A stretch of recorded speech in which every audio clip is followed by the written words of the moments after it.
Thelonious Monk said it best is that there are no wrong choices in music.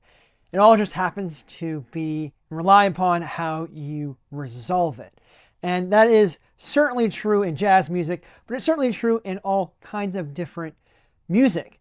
There are different choices within country music. There are certain choices on guitar that make things inherently more country. So in this video, we're going to talk about all the different choices that you can make and play to sound more country and add some country flair to your guitar playing. So let's get into it. Like Thelonious said, there is no really perfect, better quote for playing music other than that.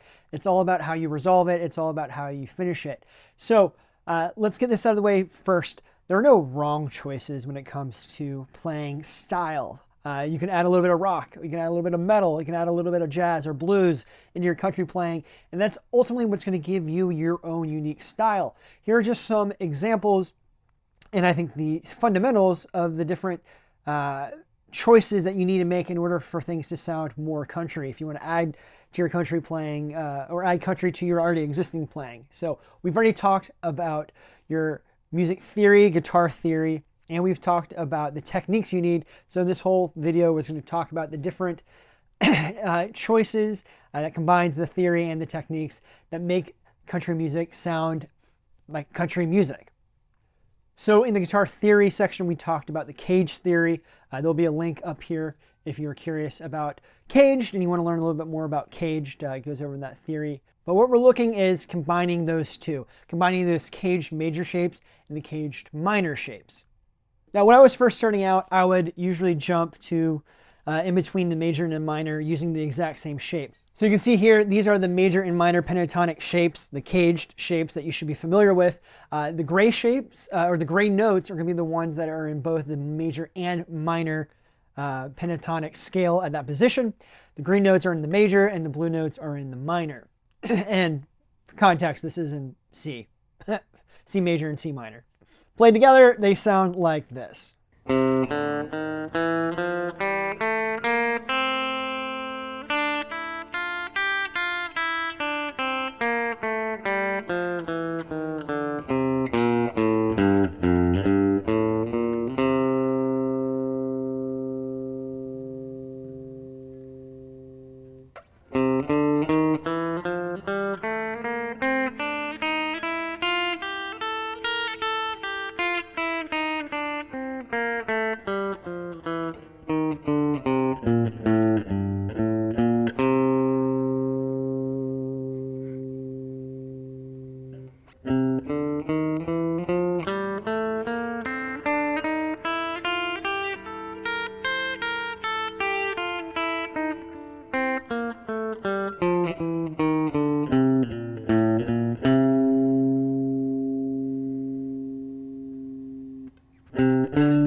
An important thing to note is that you can choose any of these notes, especially if you're using chromaticism. That's going to sound really, really country. You're adding some chicken picking in there, and you're adding some slaps, and so you got some like slapback delay going on. It's going to sound really, really country. Now, we learned the cage shapes, and those do apply to the open strings, but they are slightly fingered differently in a little bit of ways. And I never really bothered to learn those up until recently. So here are the shapes of the pentatonic shapes in the open position. So you can pull off and hammer on, using hammer-ons as well, and add this to your playing. It helps you practice these a little bit. I know that 5 cage shapes, they're going to be slightly different on this open position. So open position is going to add a lot of country dynamics to your playing as well.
Next, let's talk about subdivisions. Subdivisions are how you break up music.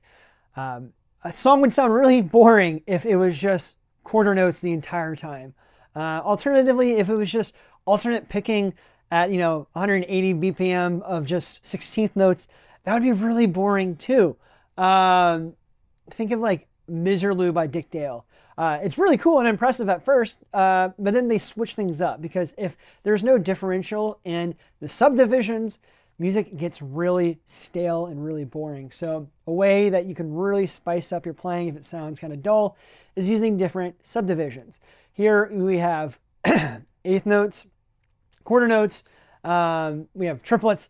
So try adding different divisions within your playing, whether it's riffs, solos, chord progressions, and your playing will sound instrumentally, infinitely more interesting. So most strum patterns are just up and down. Yes, there's the ska that's just all up, like the...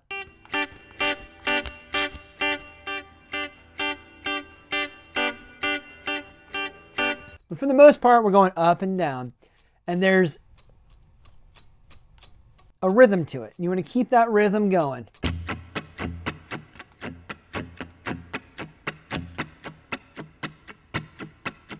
But you don't necessarily always have to hit the strings.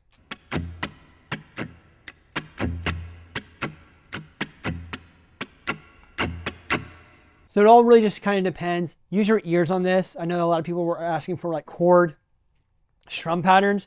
Just use your ear. That's really going to help sharpen your ear and get your ear into picking up musical subdivisions. Now, we've already talked about all the country techniques in a previous video, but technique definitely plays a role into the choices that you make that sound country. Slides and bends are definitely country, especially double stop bends or double stop slides.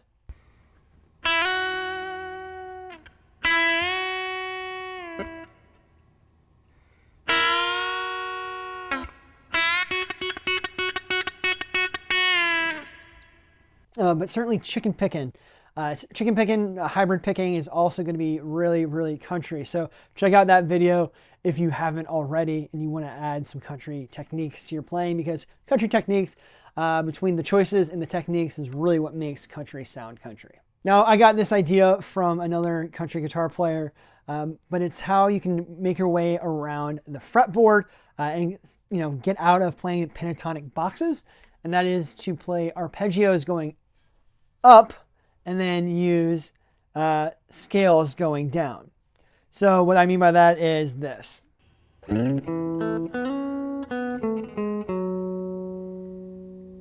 It's a great way to learn how to play over the changes, very popular in jazz, in country, and it helps feel the music a little bit better and get out of that pentatonic box. Now, another huge country technique is thirds and sixths. It's that classic country turnaround like this.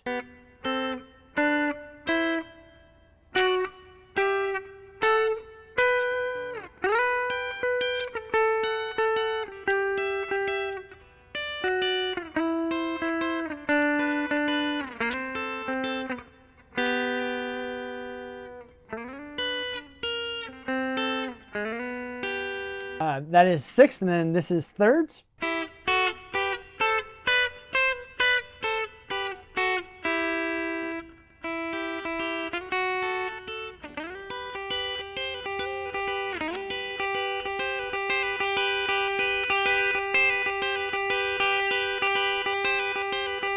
You can tell from the thirds, it sounds like a lot of country intros and some signature licks.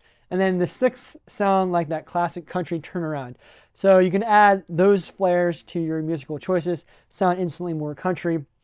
And you can either pick them all together at the same time, alternate it, chicken pick one, pluck the other, add some variable dynamics and some divisions, and you will be sounding super interesting and super country. Speaking of dynamics, dynamics is also very important when it comes to country music. Country music is very percussive, but that doesn't mean you always have to be hitting as hard as you can. You need to have a light touch as well. What I found is the best way to work on your touch is to crank up your volume as much as you can. If you're in a house, crank up that master as loud as you can.